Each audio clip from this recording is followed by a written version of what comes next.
3 years to the day of him passing. So I just want to kind of remember him, like his greatest moments. Obviously, the first one that sticks out in everyone's mind is obviously the 4-4 goal. But just want to kind of reminisce on times when he first signed for us, what he was about, and obviously then his greatest moments at the club. So whoever wants to go first. Yeah, man. Cheick was the guy, man. So it's the season we got promoted, right? Under Houghton. We signed him, was it? Yeah. That season, yeah. We did well under Houghton. Obviously, Houghton didn't deserve to get fired. And then, obviously, the following season, we signed other French players. The year we came fifth, he was solid. Him and Kabay in the middle. We were lucky we didn't get many injuries. And, yeah, he just proved what he was worth, really.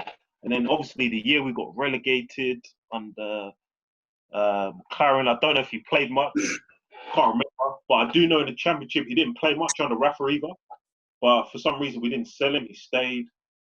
And then I can't remember exactly. When did we sell him? He went in sold January. on the Rafa.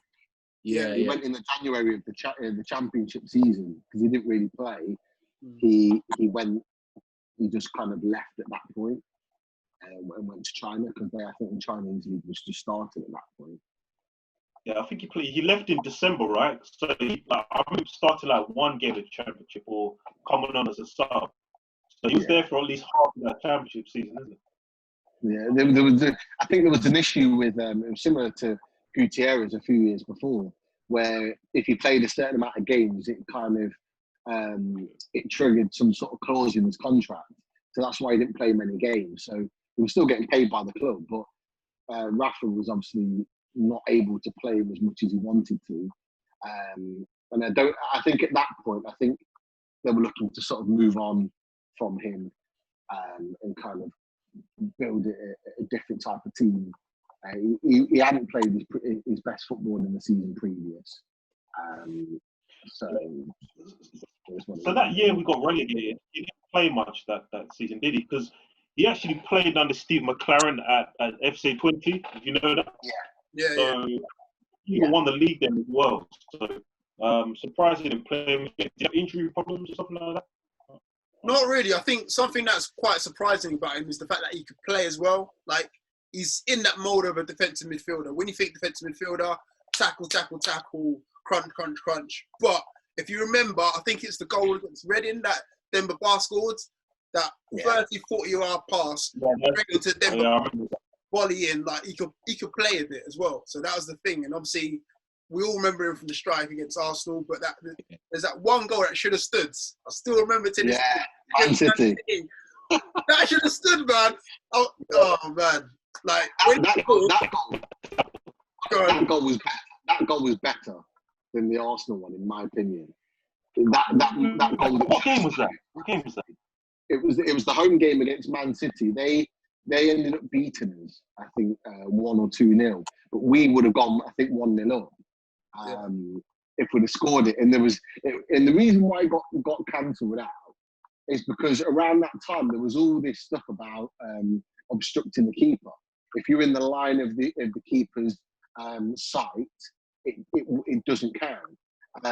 And there was a big hype about it around that time, which is why it got cancelled. Because when all these rules change, the refs are really high on it for 2, 3, 4 weeks, and then they just forget about it. It's not even in it.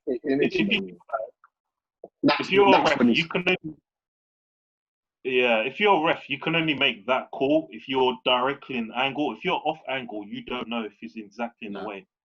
Yeah, he wasn't though. He wasn't even in the way. Like if you look at it again, he doesn't obstruct. I can't remember who it was that was supposedly in the way. The guy wasn't even really affecting the vision. Joe Hart could still see the ball. But like I say, that was the reason why it was cancelled, because there was all this big talk about it.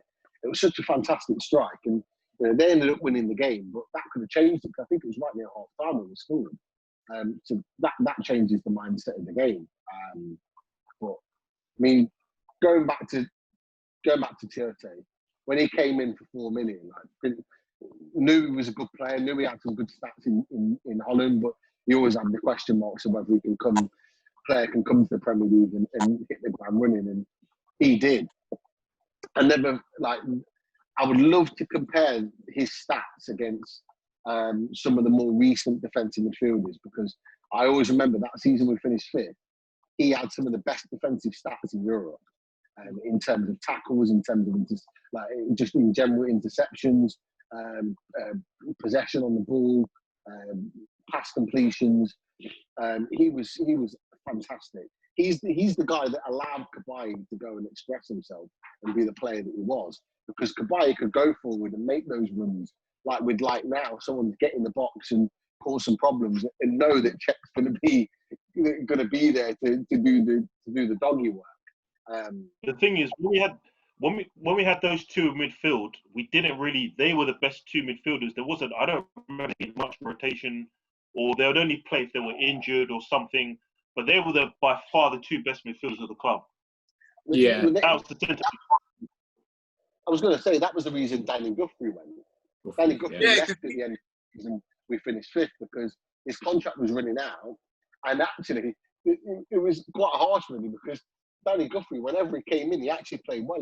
I don't know if you watched the game on Saturday, the Liverpool game that was on the Newcastle website where we won 2-0. Yeah. The season we finished 5th when Cisse scored 2.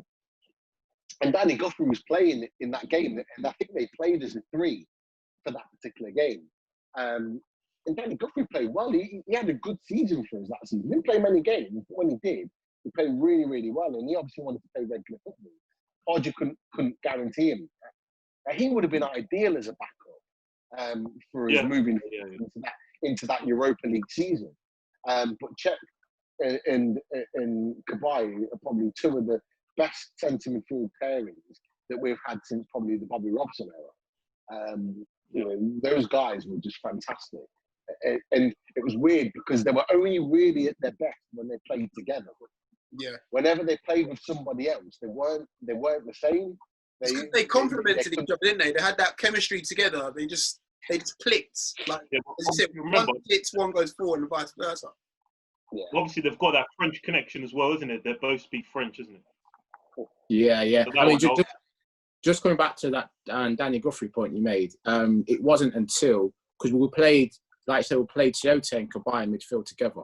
It wasn't until Ben Arthur came back from injury, Pardew went 4-3-3, and we had Guthrie, Cabaye, and Tiote, and we had Bar, Cisse, and Ben Arthur up front. And that team was. When we think about it now, we like that. That's a luxury for us, isn't it?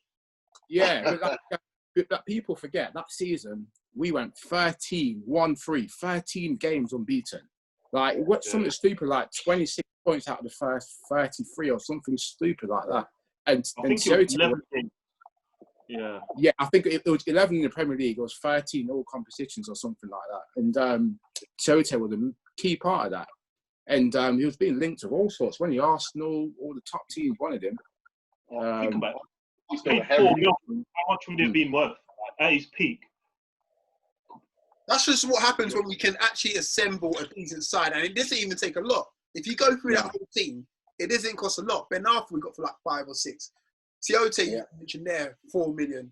Cabaye 4. Gutierrez a couple million. Bar on a 3. Cisse 10 million. That's not a lot.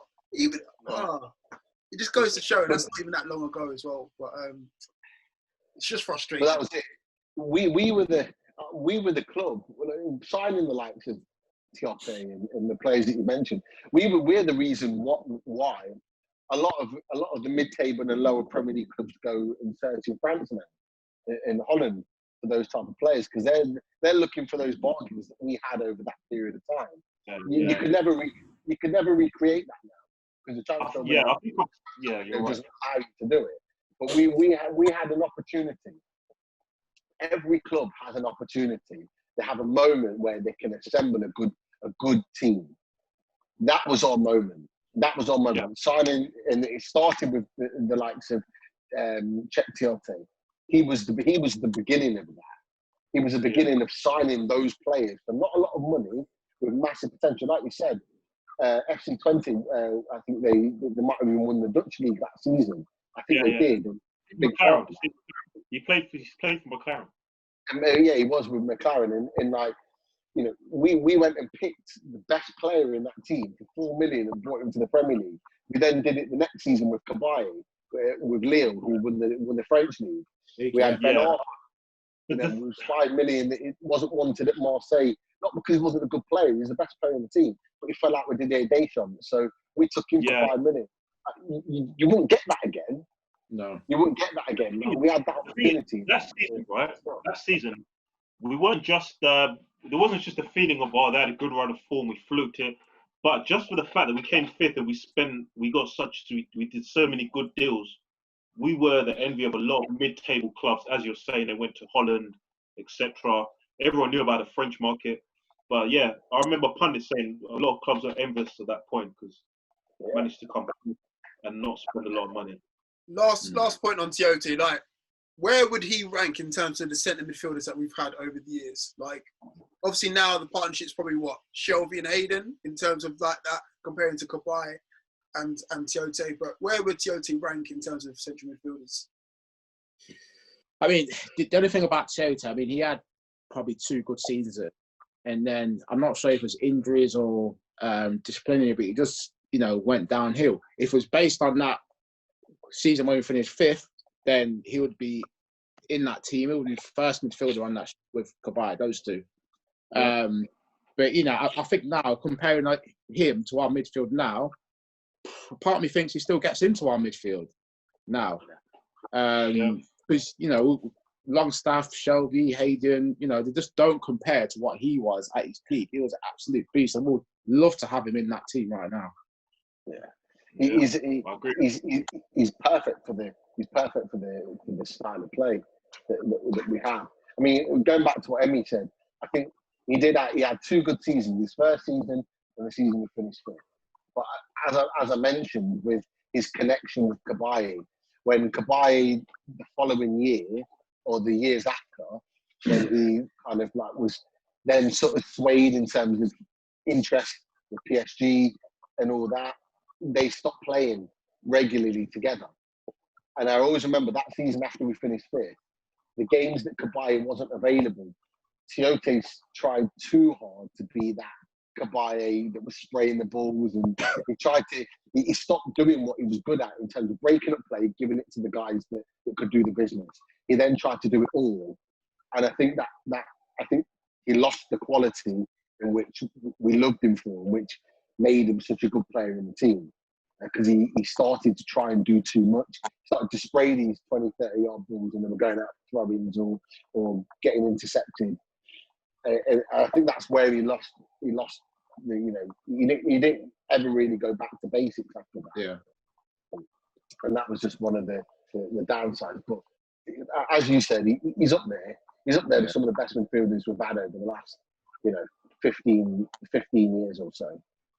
Yeah, I agree. Yeah.